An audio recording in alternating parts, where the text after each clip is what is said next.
চলুন আজ আমরা ত্রিপুরার অত্যন্ত গুরুত্বপূর্ণ একটি নির্বাচনী কেন্দ্র টাউন বড়দোয়ালির রাজনৈতিক চালচিত্রের গভীরে গিয়ে দেখি, বোঝার চেষ্টা করি এখানকার সমীকরণটা আসলে কি। দেখুন, টাউন বড়দোয়ালি হল ত্রিপুরার রাজধানী আগারতলার একেবারে বুকে অবস্থিত একটি শহরী কেন্দ্র। রাজ্যের রাজনীতির গতিপ্রকৃতি নির্ধারণে এর ভূমিকা কিন্তু বেশ বড়। এই আলোচনাটা শুরু করার জন্য এই কথাটা খুব জরুরি। জনগণকে সেবা করতে হলে আগে তাদের বুঝতে হবে, আর এটাই হলো সোনার বিজ্ঞান। মানে শুধু সংখ্যা দিয়ে তো আর পুরো ছবিটা বোঝা যায় না, তাই না? আমাদের বুঝতে হবে মানুষ আসলে কি ভাবছে। তো চলুন প্রথমে সংখ্যাগুলো কি বলছে সেটাই একটু দেখি, কারণ এই সংখ্যাগুলোই এক রুদ্ধশ্বাস জয়ের গল্প বলে। আচ্ছা, 2023-এর নির্বাচনে কি হয়েছিল?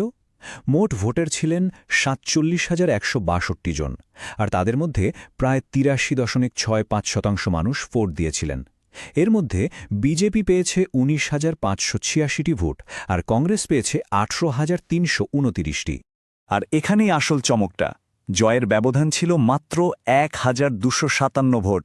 একবার ভাবুন তো, ৪৭,০০০-এর বেশি ভোটারের একটা কেন্দ্রে জয় পরাজয়ের ফয়সালা হচ্ছে এত অল্প ভোটে। এটা থেকেই বোঝা যায় লড়াইটা কতটা হাড্ডাহাড্ডি ছিল। এই যে বার চার্টটা দেখছেন, এটা ছবিটাকে আরও পরিষ্কার করে দিচ্ছে।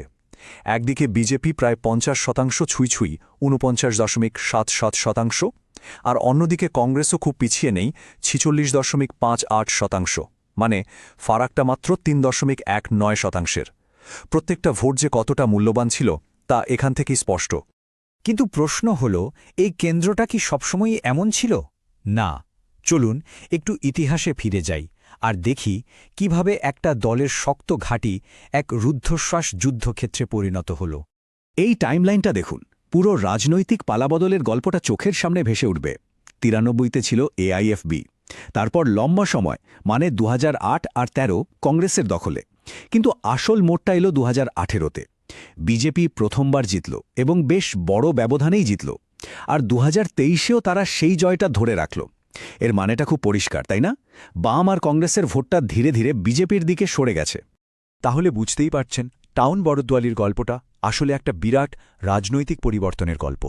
যেটাকে একসময়ে বলা হতো কংগ্রেস বা বামেদের গড়, সেটা এখন একটা সত্যিকারের সুইং সিট। মানে এখানকার ফল নিয়ে আগাম কিছু বলাই মুশকিল। কিন্তু এই যে এত বড় একটা বদল, এটা হলো কেন? এর পেছনের আসল কারণগুলো কি? চলুন এবার আমরা কোনো নেতা বা ব্যক্তির কথা না ভেবে পুরো সিস্টেমটা বোঝার চেষ্টা করি। বিরোধী দল, বিশেষ করে যদি আমরা সিপিআইএমের দিকে তাকাই, তাদের শক্তি দুর্বলতাগুলো কি?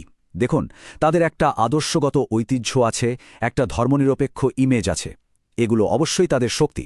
কিন্তু অন্যদিকে স্থানীয় স্তরে তেমন কোনো বড় মাপের নেতা নেই, আর ডিজিটাল প্রচারেও তারা বেশ কিছুটা পিছিয়ে। আর বাইরের চ্যালেঞ্জগুলো দেখুন, ক্ষমতাসীন দলের হাতে প্রচুর ফান্ডিং, আর তার সাথে আছে সোশ্যাল মিডিয়ায় ভুল তথ্য ছড়িয়ে পড়ার ভয়। এর সঙ্গে আরও কয়েকটা বিষয় জড়িয়ে আছে। রাজনৈতিকভাবে রাজ্যে এখন বিজেপি সরকার। সামাজিকভাবে এখানকার মানুষজন বেশ শিক্ষিত, তাই তাদের চাওয়া পাওয়াও বেশি। আর নিরাপত্তা নিয়েও একটা চিন্তা কাজ করে। আর টেকনোলজি, প্রায় সবার হাতেই তো এখন মোবাইল। এটা একদিকে যেমন যোগাযোগের সুবিধা করে দিয়েছে, অন্যদিকে ফেক নিউজের ঝুঁকিও কিন্তু মারাত্মকভাবে বাড়িয়ে দিয়েছে। তো এই রকম একটা জটিল পরিস্থিতিতে ভোটারদের কাছে পৌঁছানোর উপায়টা কি? কিভাবে তাদের মন জয় করা সম্ভব? চলুন এবার একটা সম্ভাব্য ব্লুপ্রিন্ট নিয়ে কথা বলা যাক। মানুষের আসল সমস্যাগুলো কি? দেখুন, তালিকার ১ নম্বরেই আছে বেকারত্ব। বিশেষ করে তরুণদের জন্য এটা একটা বিরাট চিন্তার কারণ। তারপরে আছে নাগরিক পরিকাঠামো, মানে ভাঙাচোরা রাস্তা, ঠিকমতো জলের সাপ্লাই না থাকা। আর ৩ নম্বরে আইনশৃঙ্খলা পরিস্থিতি নিয়েও মানুষের মনে একটা ভয় কাজ করছে। তাহলে এই মানুষগুলোর প্রত্যাশা পূরণ করতে পারবেন কেমন প্রার্থী? আমরা একটা নাম দিতে পারি পিপলস টেকনোক্র্যাট। মানে এমন একজন মানুষ যিনি মধ্যবয়সী, পেশাগতভাবে সফল, যার ভাবমূর্তি একেবারে পরিষ্কার, এলাকার সঙ্গে যার গভীর যোগাযোগ আছে এবং যার একমাত্র ফোকাস হবে উন্নয়ন। কিন্তু শুধু ভালো প্রোফাইল থাকলেই তো হবে না, তাই না? আসল চ্যালেঞ্জটা হলো এই প্রোফাইলটাকে মানুষের সঙ্গে একটা সত্যিকারের, একটা আন্তরিক সম্পর্কে কিভাবে বদলে ফেলা যায়। আর এই সংযোগটা তৈরি করার জন্যই দরকার একটা ৯০ দিনের মাস্টার প্ল্যান। এর ধাপগুলো খুব সহজ। প্রথমত, সঠিক প্রার্থী বেছে নেওয়া, তারপর ক্যাম্পেইন লঞ্চ করা, তৃতীয় ধাপে মাঠে নেমে মানুষের সঙ্গে যোগাযোগ আরও বাড়ানো, চতুর্থত দলের শীর্ষ নেতাদের প্রচারে সামিল করা, আর শেষে ভোটের দিন ভোটারদের বুথ পর্যন্ত নিয়ে আসা নিশ্চিত করা। দেখুন, এই পুরো বিশ্লেষণটা কিন্তু শুধু একটা কেন্দ্রের ভোটের হার জিতের গল্প নয়।